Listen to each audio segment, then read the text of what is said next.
Leafs talk, JD Bunkis, Sam McKee. Leafs lose. They blow their first third period lead of the season. They lose their first game since the break. How you feeling seeing them, choke one away? Doesn't happen. It's funny. I was thinking when I was watching this game, and especially in the second period, when the Leafs just caved in the San Jose Sharks. Like that second period was like, okay, this is what it should look like with one of the top 5, top 10 teams in the league against literally the worst team in the league. This is what it should look like. Sharks had 3 shots in the second period. It was just men against boys, an absolute thrashing. And I was thinking to myself, I'm like, this is the difference between last year and other years where the Leafs didn't piss away points against horrible teams. And a big reason that they're at the top of their division is because they've been beating teams a lot of the time that they, everybody has a few losses each year to bad teams, but ultimately the Leafs have been better against bad teams this year. And I was like, you know what? This is a good narrative to go with after the game. Really it's a good thought. And then they blow it to the worst team in the league. And you're like, well, crap. And they still get a point and whatever. But I do think if they have to play the Tampa Bay Lightning in the first round of the playoffs because of 1 point, I will certainly think back to March 3rd against the San Jose Sharks. Oh, you think this is like Marcus Semien not making the throw to first? Oh my God, that is a perfect parallel. Yeah. And when it was a bunny of a throw of a play, and he absolutely ruined that season. Although it definitely wasn't Tyler Chatwood and all the other guys that tried to close out games. That's like my pet peeve. That's the point of reference for that season. And Semien was so good. He was our guy. But yeah, I get the point you're making. If the Leafs don't win the division by 1 point, I'll think about tonight. It's a brutal loss. And listen, long road trip, first game back. Always a weird thing. It's no matter the sport, no matter the time, no matter the team, it's always funny. It's always weird, but can't do it to the Sharks. That's brutal. It's just brutal.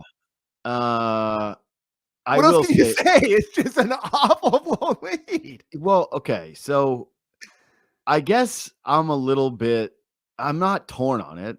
It's a bad loss. You're up 2-0 against the San Jose Sharks. And not only to mention I'm ready for this zag. Let's get the most egregious. I think the most egregious thing in the entire game is that they got a 4-on-3 power play in overtime. Oh my God! And pass more. You should try some more passes, and then maybe Willie can shoot it into the chest a few more times. Pass. Mix in another pass, boys. Pass a little more. It's good play. Keep passing. Maybe one of you guys could pick it on the goalie that Colorado said, oh, if we have this guy for 10 more minutes, our season's going to be destroyed. We got to get rid of him. And so I was a little upset with that, I would say for sure. But I got to tell you that I'm feeling this tight schedule. All right. Like the Leafs have been packing in games here since the break. There's no sleep for these guys since they were at the Four Nations. And they're playing in the second half back-to-back. They played this brilliant second where they laid it all out there. They get a 2-0 lead. They're used to it being enough.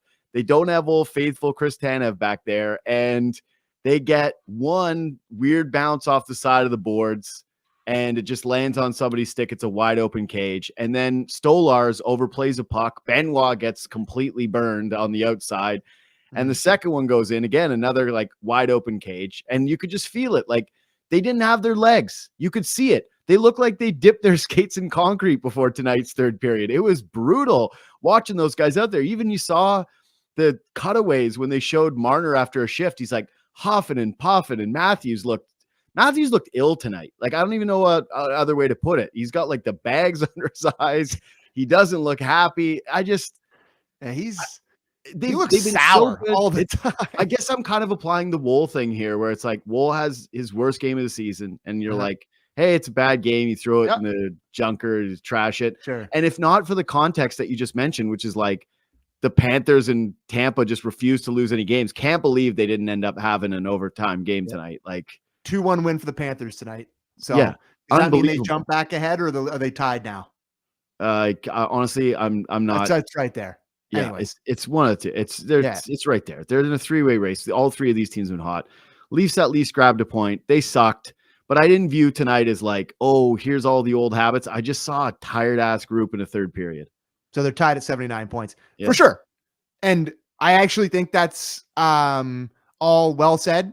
And it's like they've played an insane amount of hockey. Like when I looked at the schedule here coming out of the break, I'm like, they play Friday, Sunday, and then Monday night. Like that's an insane amount of hockey. Then they go back out on the road for a grueling road trip, right? You gotta like play at 10:30 at night in Vegas. In Vegas, and then in Colorado, in Utah at elevation. Like that's like the 2 straight elevation games. Like it's a tough schedule.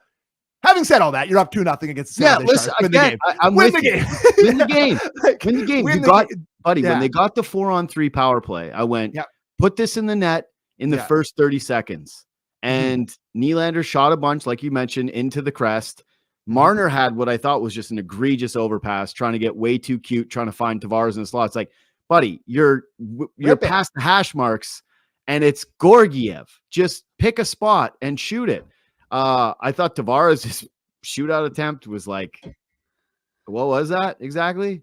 Anyway, like there's things to nitpick with in this game, but I thought the Sharks just looked like a young, hungry team, but full of a bunch of guys who had never played in Toronto before and couldn't wait to do it. A bunch of guys who were dead tired.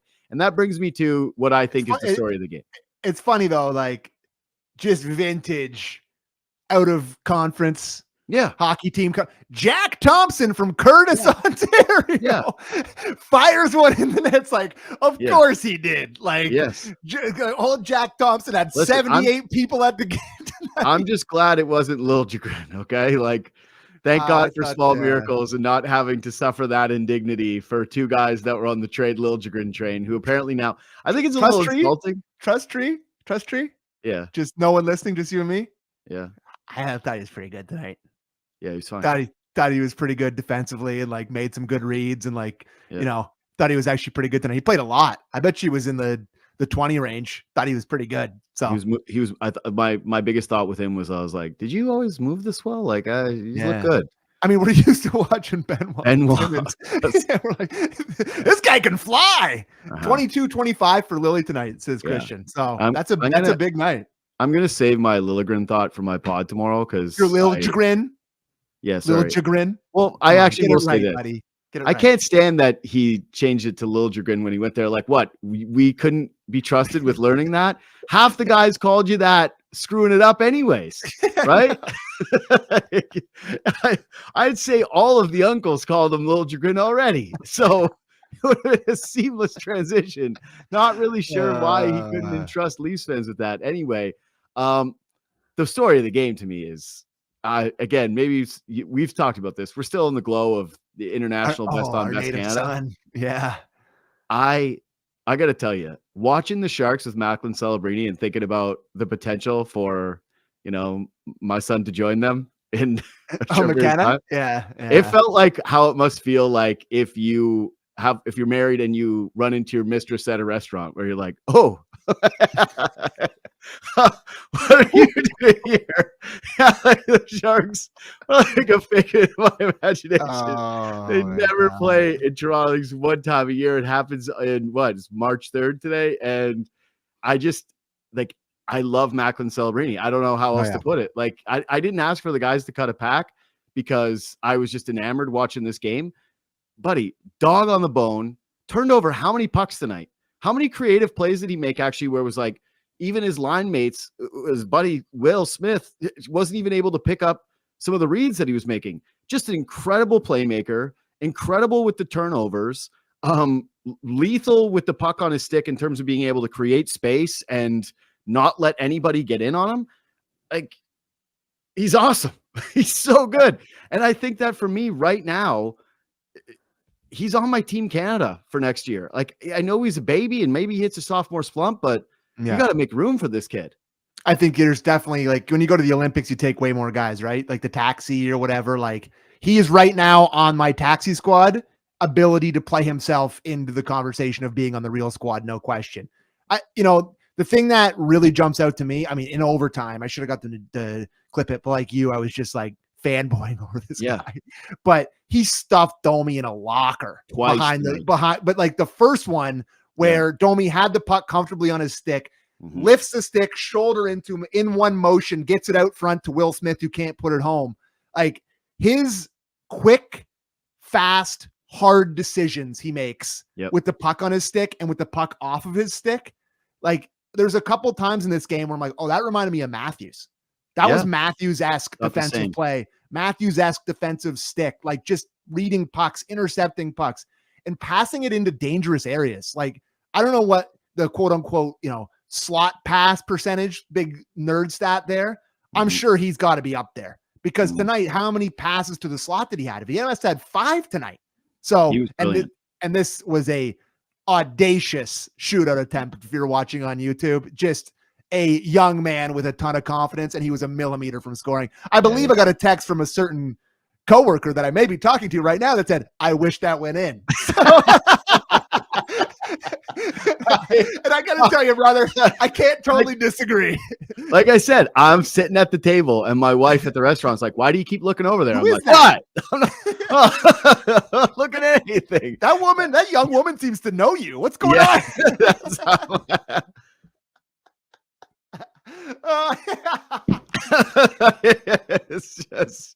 It's impossible not to love him. Like it was just a treat. And I got to tell you, Sharks coaching staff, you're going to call a timeout in overtime after that shift where he creates 2 scoring opportunities and then not put him out on the ice. Yeah. I thought even there was a moment, maybe 25 seconds left. Who's 21? Is it 21 on theirs? Is that Zetterlund? Was it Zetterlund that ended up scoring? 21 on the Sharks, as I'm quickly looking here. There's a chance for him to go off, and he looked over at the bench, and he kept skating. I was like, oh, you selfish son of a... Wenberg.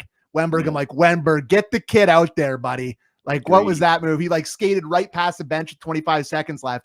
Somebody was standing up on the bench. I'm not sure if it was him or not, but yeah, I was totally impressed with him tonight. And if we're doing Sharks takes, what was your favorite Luke Kunin memory tonight? Well, he took 2 penalties. So those ones. Do you know what my favorite Luke Kunin memory was? Actually, it was the fact that I've tuned in for other Celebrini games, and then I forgot that like he was on a team and that he was playing 4th line right wing. And I went, buddy, like, okay, Brad, I just need to say this to Brad Tree living ahead of the deadline. Listen, man, you already did the Connor Dewar trade. Okay. Yeah. You don't get to do a Connor Dewar trade every single year. You gave Connor Dewar a contract extension. We're presidents of the dudes, but like, going out there and getting the Sharks 4th line right winger because you think he can take a right-handed face-off is like, don't overthink this, brother. Just do something else. Luke Kunin is Connor Dewar. He's just Connor number 2. Like he's Connor Dewar too. Yeah, he had a chance to score. He got stuffed by Stolars. That was the only other time I noticed him. They took 2 penalties. I went, okay. So if that's the future Leafs deadline splash, it's going to be pretty disappointing when we're doing the emergency pod. If there's one guy that I will say I noticed tonight in a positive light on their team that's been rumored to be around, is that Ferraro. Thought that Ferraro had a bit of pop and a bit of jam in his game. Yeah. He got the fight with Myers after the big hit. I thought he was just noticeable defensively, jumping up. Like as a guy, if you're looking to put on your bottom pair as a depth option kind of guy, I think he might be like dash 25 or 26 on the season. Like he's playing for the Sharks or whatever. Mm-hmm. But if I'm a traveling scout, to me, there's definitely a world where he could contribute to a winning team. I liked his game a lot tonight. So those are my big Sharks takeaways. Yeah. I think that I'm actually pretty lockstep with you on that one. Celebrini. Real travesty for his growth and branding that all of his games are going to be at 10:30 at night. Yeah. Right. Like just a heartbreaker. Like, tough. Actually, I got one more Shark stop for you. Little jersey talk to start the show tonight, since it's a little bit of a loose one already. Yeah. That's the best sweater in hockey. And I don't even care what anybody says. That combination from the uniform, top down, helmet to everything. It's perfection. You can't beat that. Like you cannot beat that uniform. Like, I'm sorry. I know that people are going to say Blackhawks. I agree. Blackhawks are great. Red Wings are great. But that's number one. And if they had tradition, like if they had, 20 more years in the league past expansion, I think people would have that take way more frequently than they do. I like the jerseys a lot. I think they should have black pants. I think the teal is a little too much for the pants. They had black pants with black pants with a teal stripe or a teal and white stripe. I think it would look even better, but they look good. They look really good. Yeah. Your Macklin Celebrini jersey is going to look great hanging on the wall. It's going to look so good. That's, man, Sharks Talk. No competition in the market. Gonna dominate. Number one Sharks podcast, A1. Don't even have to like and subscribe to that one. If I get like 10 subscribers, I'll be dominating the market in San Jose. Okay, back to Leafs talk. All right, what do I got here in terms of another stupid Domi penalty? Oh, bad, man. I have that in my little kind of rapid fires, but it's not even rapid fire for me. It's like this is how many. It's just every game, and some of them they go uncalled, but this one, you just off a draw, you just butt end a guy in the mouth. Like what? I get it, man. Like you have the grittiness, you have like the passion in you. You like to fight and like to be gritty, but like pick your spots. Yep. It's been 3 games in a row. It was still zeros, right? Yeah, it was just like really stupid play. Like I don't know. Yeah. He got frustrated and just like what? Yeah. I just keep looking ahead to playoffs. Like I said yesterday, it's just you could just picture him doing that to like Sam Bennett and the Panthers going on the power play and just shooting a big one in the net. Like you can just picture it now. Just stop taking these penalties, man. The thing that's so frustrating with me watching him is like the like chippiness to his game is supposed to be additive, right? Like he's supposed to have a little snarl. You're going to accept that that's part of it. But when the offense, and I know it's been better lately, like he just scored a goal on his birthday. He's been getting more assists. That line's been feeling a little bit more, but it just still to me feels so like a guy who's pressing and trying to find himself on the team and trying to justify his role on the team as like, I'm the edgy guy. It's like wild card. And you're going, man, just be normal for once. Charlie Day. Yeah. It's Charlie Day and too much. Yeah. It's too much Charlie. Like, don't cut the brakes. Just relax. Just sit in the back seat and chill out, dude. Like, let the other guys carry you sometimes. Yeah. No, I was going to say that the big ones to me are like, power play doesn't score in overtime, but does get a couple of big goals. Another buzzer beater for Nyes where he scores with like a couple seconds left. Yeah. Not really sure what the Sharks were doing on that goal. Like they all went to Tavares. Like he got the puck and they were like, it was like kids soccer where whenever the kid has the ball, all the kids go to him. It's like, look at them. There's 3 guys. Like maybe one of you wants to stay on Austin Matthews. Nice little bull rush home. Marner gets a puck to the net, like him at the top. They tip one in. But the big thing for me in this game, like if I'm doing a big takeaway, there's just something with Matthews' body language that's just not there for me this year, man. Yeah. We've been talking about this a lot. Sure. Like, I don't even know. Like, I don't know. I'm out of theories.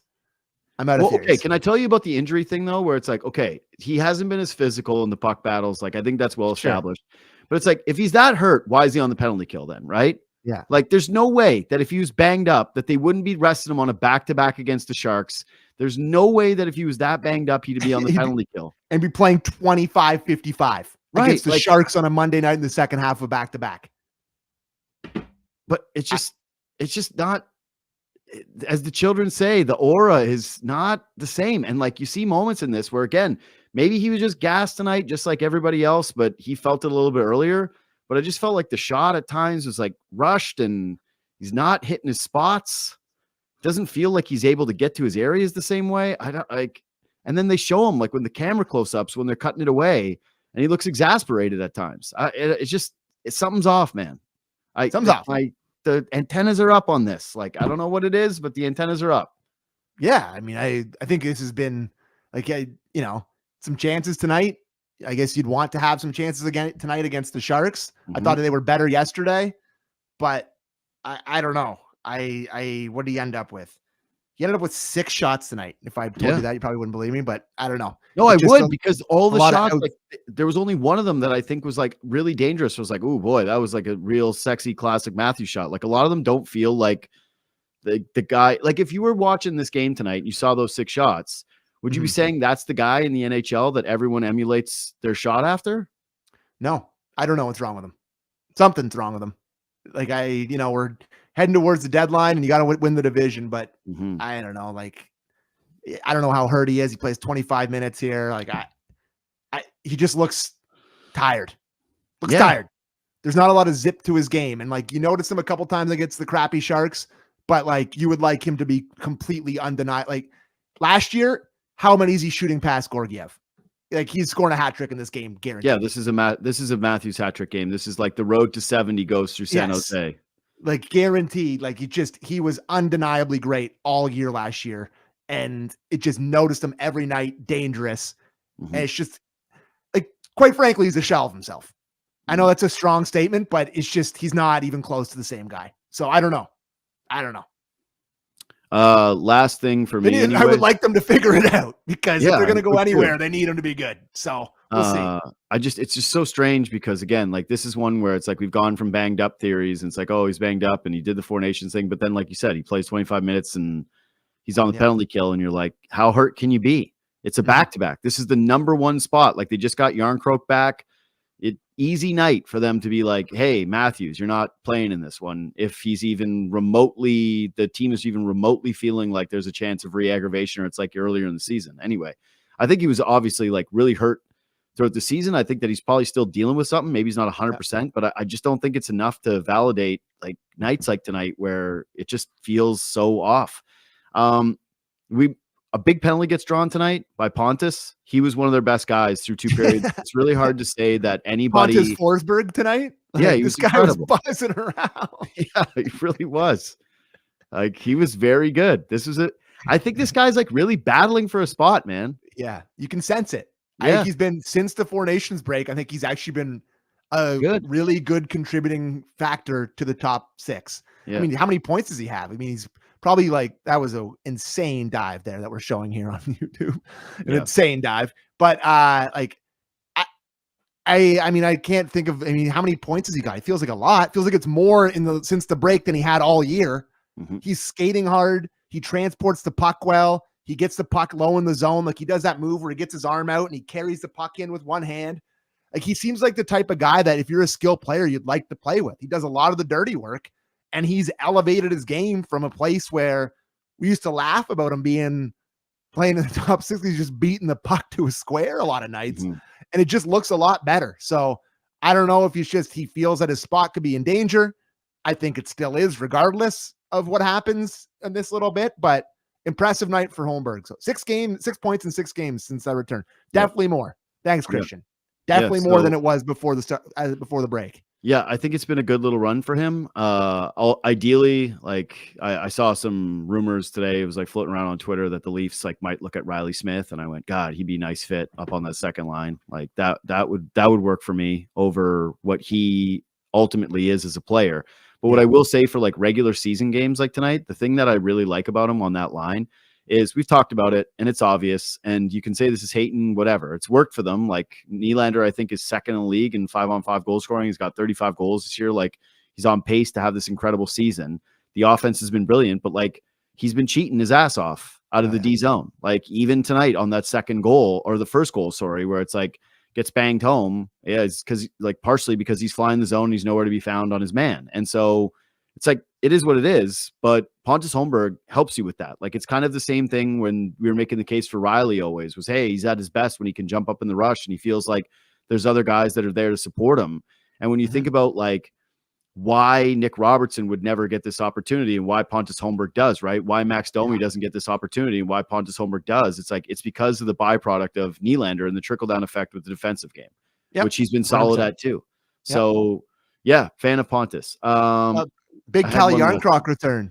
Yeah, that was my last thing. What was your Calle Yarncroc impression? Undeniable. Yeah.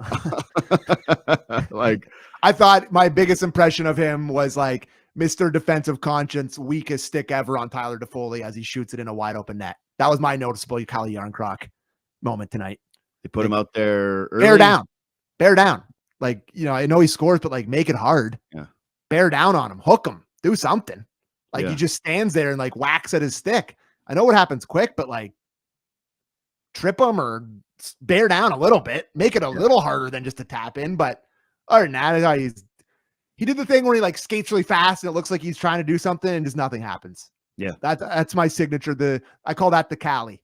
Where he just skates super hard, super fast, and then like he stops and then nothing happens. That's the Calle Yarncroc. The most Kyle Dubas player ever. That's just who he is. So I'll say It'll obviously, look great on the Penguins. yeah. The caveat the caveat here is that obviously it's his first game back. Blah blah blah. Like, we're not making wide sweeping judgments. Look like But- Calle Yarncroc to me, buddy. But yeah, but I will. That's what I was going to say is that I kind of think that if you're watching him tonight, maybe it was a reminder for some of the people that were like, man, injecting him into the bottom six is going to be such a difference maker. It's like, Nothing's going to happen. I don't know. Nothing's different. Your bottom six is the same. Yeah, I just didn't agree with that take. Some people were trying to propagate that like he was going to come in here and it was going to balance things out. I am curious to see though, if like after a couple of games and he finds his legs, if they do put him up on that second line, he gets at least a chance to. Why would you take Pontus? Why would you take Pontus Forsberg off the second line? Like he's Yes. you can't take him off there. Yeah. He's been good. He's been hard on Yeah. pucks. Calle Yarncroc's not like that. And Mm. he was Kerfoot last year when they were just like trying to insert him into the top six and nothing happens. He has one goal in his playoff career for the Leafs. Well, I was going to say too, the thing with Yarncroc is I think people got really confused by him because his first season with the Leafs, if I'm not wrong, he had 20 goals. 20 for sure. Yeah. But if you look at the rest of his career, it's like, Yeah. it's not who he is. Like, No. let me pull up his hockey DB here for a quick second. Cause I've looked at this before. Like he had the 20 and then like, yeah, his next highest ever was 16, which he did twice, like right on, had 2 15 seasons. Yep. And then it's like, yeah, 10, 13, 12, 7, like, so yeah. If he was part of any contract out situation, I'll drive him to the airport. For sure. He actually doesn't that's- get talked enough about with that. No, Like he makes 2.1. Like he has a contract that could be moved. And yeah. I would like to not have the experience in the playoffs again. Is it 2 more years left on that deal too? I think this is this year and next. So 1.5. Wait, Christian, is it 2 more years beyond this one, or No, is I it think 2 more years In total? the second. Oh yeah. He just said yes. Only one. No, one more. Yeah. Yeah, one more after this. Okay. Yeah. All right. Anyways, anything else from you? Last one. Will Smith, number 2 is not a forward number, brother. That is a jarring situation. Jarring. Yeah. As a man who wears number 4 as a forward, I know that's a little bit I weird. was gonna say that's very 2 is way worse. At least like Vincent LeCavalier and like there's guys who wore 4. 2 as a forward is offensive. Who else did it other than I don't know. Ever heard of Jean Beliveau, buddy? Yeah, it's like, yeah, exactly. I was like, you think you're Jean Beliveau? Yes, me and him have very similar games. Magnificent on the ice. I missed the first round of my beer league playoffs tonight. My buddy just texted me. We lost an OT. Like had to watch the lose. Yeah, I'm Beliveau. Should have had to watch the Leafs lose the Sharks in overtime to miss my first playoff. Like zigzags are in ruins. God. Oh man, if only Sam Beliveau was the magnificent one. Anyways, subscribe to this podcast. Leave 5 stars. Follow us on Twitter and Instagram at JD Bunkis. Bit of a squirrely one tonight. Yeah, well, it's just a little all over the map. Listen, I'm sorry. All right, I just didn't. I told you, I can't blame the Leafs for being tired. When I felt like when I was watching, I was like, I really had the thought tonight where I went, I'm tired. I'm really tired. Yeah, so you're off Wednesday. Me and Ailish will be doing the Vegas Golden Knights and Toronto Maple Leafs, and then it's Saturday night against the Avs. So that'll be a good one. So yeah, I'm actually really pumped for that. Yeah, Although Saturday night's hockey game is up against a good hoops game, Celtics Lakers, which is always one of my favorites to tune into. Just like such an awesome. I gotta take some peeks. Nice, that's fair. I'm gonna take some peeks at that game. And but buddy, I don't know how you'll be able to miss Luke Kunin's Leafs debut on Saturday night. That's gonna be a tough Honest one to to God, miss. Tree, please. Connor Tour. That's who Luke Kunin Connor Tour is a bang on nickname for Kunin. Yeah, let's go. I want to watch White Lotus. Let's go. When they flash that graphic up though of like showing him on the 4th line right wing of the San Jose Sharks, I'm like, we're really talking about this? Pass. Yeah. Anyways, all right. We'll see you, or Samuel, see you Wednesday night. I'll see you back on Saturday. Thanks for listening. Thanks for watching. Talk to you soon.